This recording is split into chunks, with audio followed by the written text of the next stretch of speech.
ఈరోజు role of radiation in lung cancer ఏంటో తెలుసుకుందాము.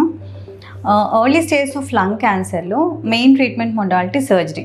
Surgery is the curative treatment for lung cancer in early stages. But lung క్యాన్సర్లో ఎక్కువగా వచ్చేది ఎవరికి? స్మోకర్స్కి. సో చాలా మటుకు ఆల్రెడీ లంగ్ డ్యామేజ్ అయిపోయి ఉంటుంది. ఆ డ్యామేజ్ లంగ్ వల్ల maybe they are not fit for surgery and they are old patients. Because of lot of comorbidities also they may not fit for surgery.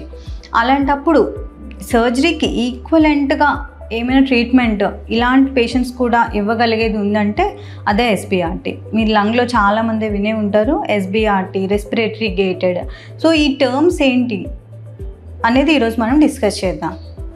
ఎస్బీఆర్టీ అంటే ఏంటంటే హై డోస్ ఆఫ్ రేడియేషన్, చాలా కొంచెం సెషన్స్లో ఇవ్వాలన్నమాట. ఇచ్చేదే ఎస్బీఆర్టీ, stereotactic body radiation. మామూలుగా conventional radiation అయితే మనం 6 వీక్స్లో ఇస్తాము. ఇదే ఎస్బీఆర్టీ అయితే 1 వీక్లో, అంటే 5 సెషన్స్లోనే ఇస్తాం. 3 to 5 సెషన్స్. మామూలుగా ఇచ్చే రేడియేషన్, కన్వెన్షనల్ రేడియేషన్ 60 గ్రే అలా ఇస్తే ఇందులో almost equal to BED equal to 100 gray వరకు ఇస్తాం మనం.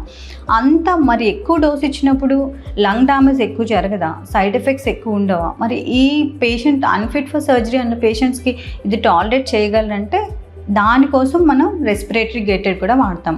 అంటే ఏంటి? మనం బ్రీత్ తీసేటప్పుడు లంగ్ అనేది డయాఫ్రమ్తో పాటు మూవ్ అవుతూ ఉంటుంది. సో ఆ మూవింగ్ మొత్తం ట్యూమర్ని మనం ట్రీట్ చేయాలంటే చాలా లంగ్ని ఇరిటేట్ చేయాలి.